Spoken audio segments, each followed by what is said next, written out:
Hello, this is Wes Bridle, and this is another Kingdom Calling economic update and financial forecast.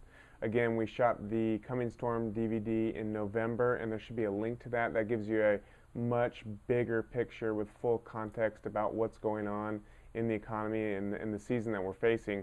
But as we move forward, we're going to periodically give you updates, and that's what we're doing here. This is our second update. I'm going to run through some information. Maybe they start out sort of the least impactful and they get to the more serious. Freddy Mac recently purchased all 120-day delinquent mortgages. And so that's all these people who aren't paying their mortgages. That's now become the U.S. taxpayers' problem. They did say that they're going to look at it, and any fraud that they see, they're going to put that back on the banks. Of course, a lot of those banks don't exist anymore, and the ones that do, that means problems for the banks, problems for Americans. U.S. corporations are increasing their cash at the same time slashing expenses and investment. So they're preparing for hard times. You can see that they're not investing; they're slashing their expenses and just hoarding cash. I've tweeted this out a couple times, and again, the bibliography for all the stuff that I'm doing, you can catch my Twitter feed at Wesbridel, WESBRIDEL, for all these articles. But it's a pretty stunning graph, and so it's been in a couple things that I've posted. The current recession, the job losses are longer and deeper than any time in post-World War II. And when you see that graph, you see that there's no end in sight to that. It's kind of a scary graphic.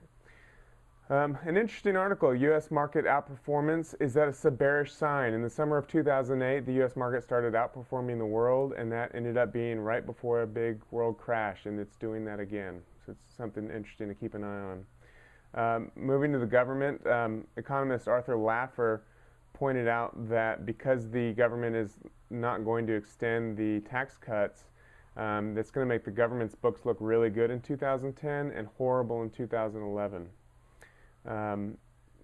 There's a story we posted with a bunch of charts showing that the government business is booming, private payrolls are suffering, business is good when you're in the government, and a lot of people look at that and say that's fine as long as people have jobs, but you have to understand it's basic economics that the government doesn't actually produce anything. They have to live off the parts of the economy that produce something. So if if the government is growing and they're living off of us, it's just a leech on society. So that's not a good thing. That's the part of society and the economy that's growing.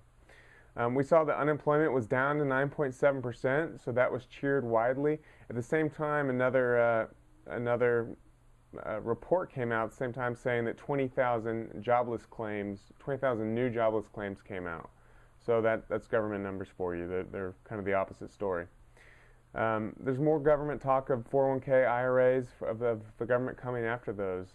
People within the administration talking about telling people how to position their money, whether that be annuities or buying treasuries. So that's a scary thing if you hold your money in 401ks and IRAs.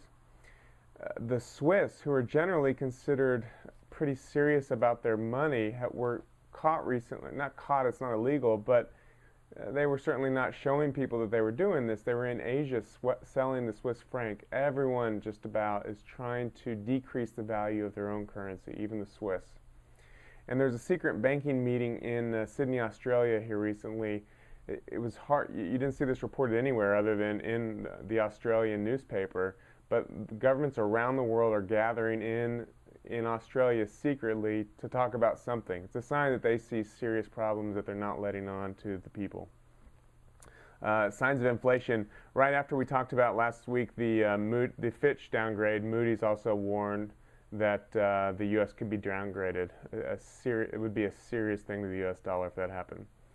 And kind of an interesting point I saw pointed out this week, that if the government stole all the wealth of every citizen in the United States, that would do nothing to stop the U.S. from going bankrupt. As far as it wouldn't come close to paying off all the government's funded and unfunded debts. So the deficit that we have, the debt that we have, and the things like Social Security, Medicare, the things that we have to pay, we've promised to pay, but have no funds to do so, all the wealth in the U.S. couldn't even take care of that.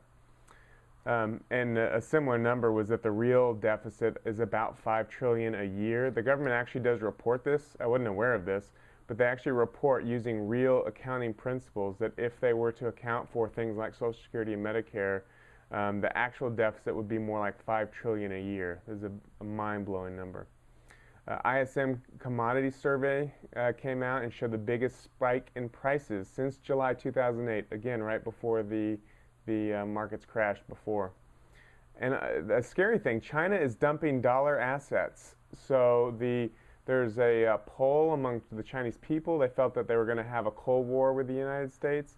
The Chinese military are upset about us trying to put pressure on them, and they are dumping all non-treasury dollar assets. Again, these are things we talked about in the coming storm, and these things are all coming to pass. As far as an outlook, I'm sticking with my forecast, my guess for a crash in March. Obviously, that's a guess. Could easily be October. I don't really know. It's easy to be short this market because there's certainly not a lot of upside, and there's a clear downside coming. It's just a matter of when. There needs to be a target. And so, there's a couple things. Could be earnings reports that come out that just are depressing, and that starts a market crash. Could be a war or something like that. It could be this Greece situation. This is a major situation brewing in Europe that is going to affect us. We're going to actually do a separate update just on that Greece situation here soon. Well, I'm going to start recording it right now, and we'll post in another day or two after this video. Again, if there's a link right beside this video, and you can watch the whole coming storm video and get the full picture of what's going on, I encourage you to do that. It's free. And if you have any questions, please feel free to email me. We'd love to hear from you. Thanks.